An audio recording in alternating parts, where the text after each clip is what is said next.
Hello folks, welcome back. I'm hoping you're doing well wherever you are.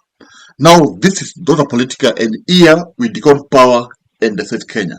So, I think you will agree with me when I say that this country should just be disbanded and everyone should go home. There was once a raila supporter who joked with that statement. Some people are mocking us. That reggae has been stopped. According to me, I know reggae is still on.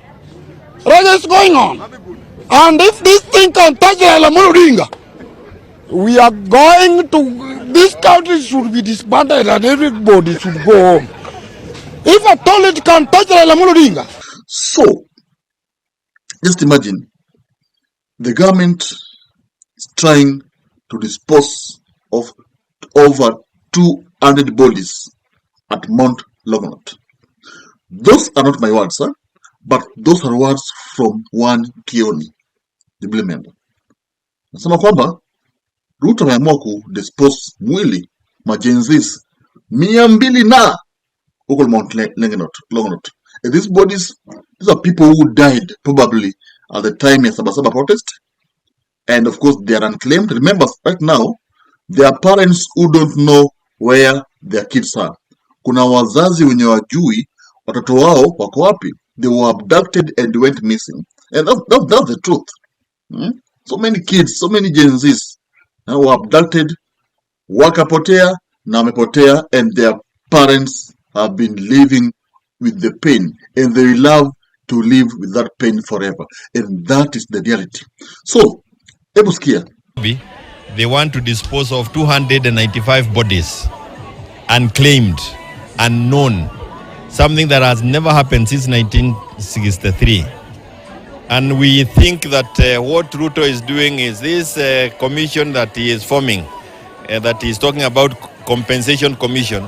It is meant to cover up the fact that we have very many bodies in our mortuaries that have not been claimed. And we also have very many parents who still cannot account for their lost kids.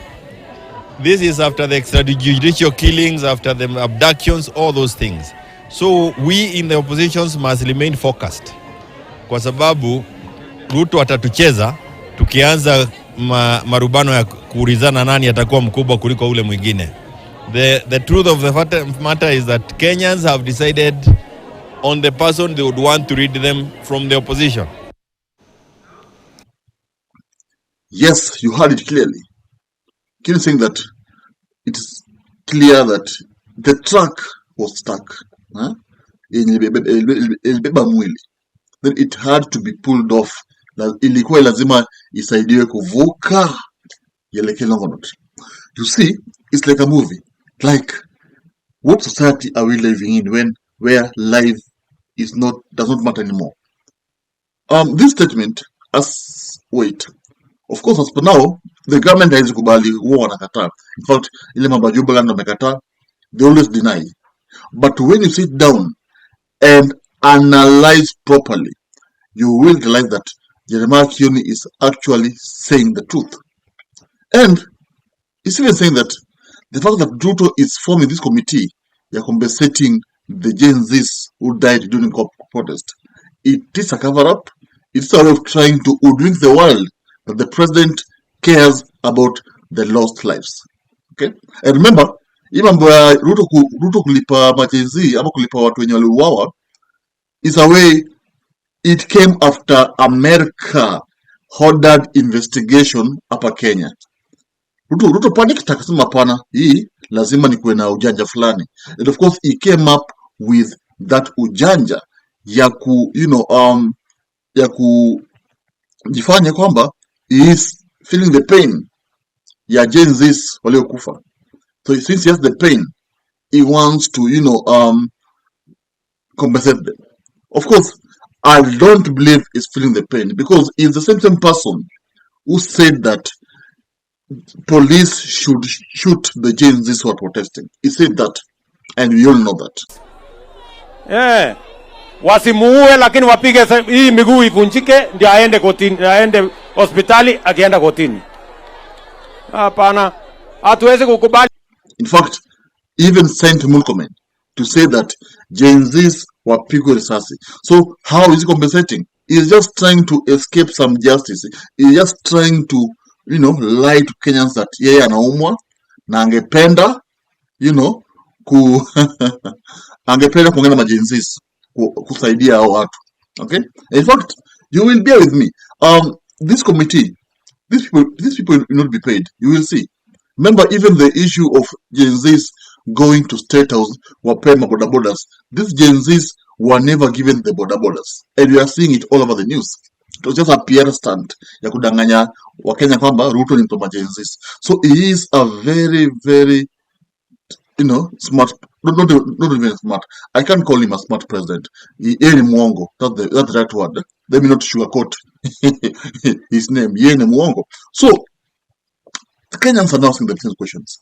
If it is true, the president and the government is actually planning to dispose over 200 bodies at Mount Longonot, then what is that? I mean, this has never happened ever since 1963. Miss John Zivitu, I was not there in 1963, but I am good in history. In fact, I got a clean A in history. Clean A.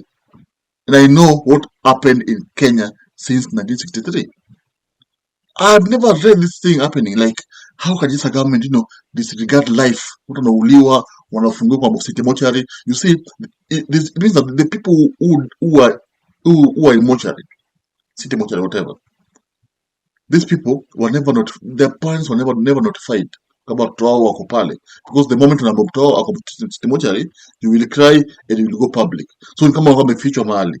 Now that they are being disposed at Mount Longonot. You see, it is crazy, because if it is true, the government should have announced to the world that their bodies, 200 bodies were unclaimed. If you know that you lost your kin, whatever, come to city mortuary, try identify your body, we give you, you go bury it. That's how it is. But in this case, you're seeing that serikali nena dispose. And I'll take you back to what happened ile protest. There was this street kid, skiza. Kwa zimekufa, nipeleka mochari. Nani alikuwa nipeleka wapi? Nipeleka mocha. Walikufa wakuwa 32. Wale wala. Hapo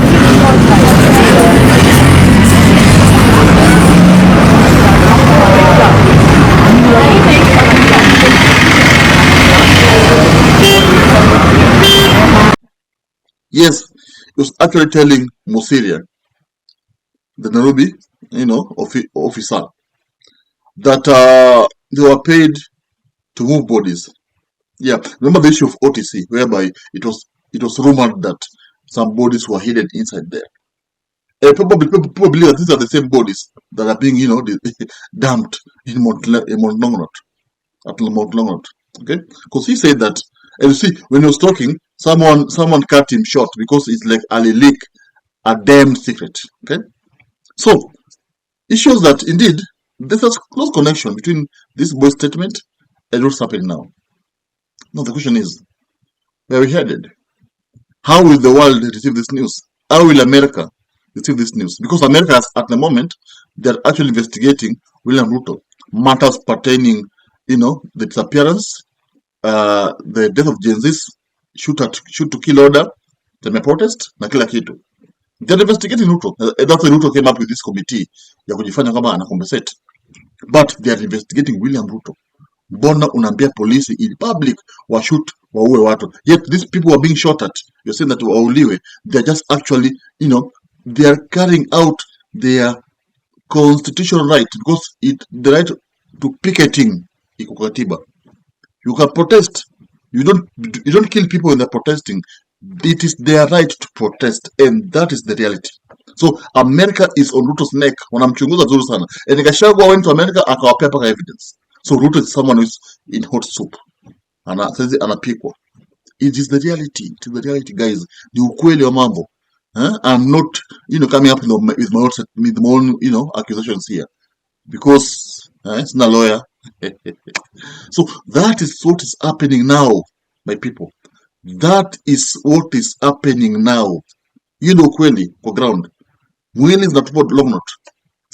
Tell me, How do you think the army should take this issue? KDF, seeing the country being messed up, should they call a state of emergency?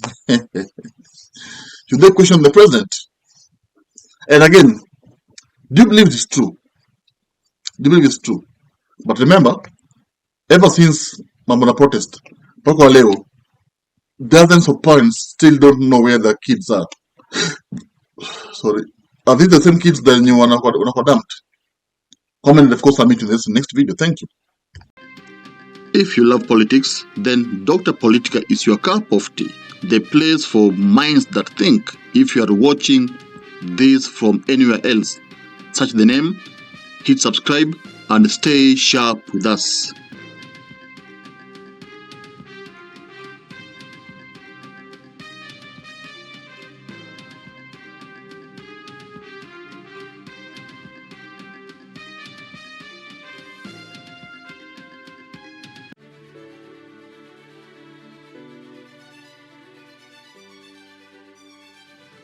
Thank you for making Dr. Politica your home for fearless political truth.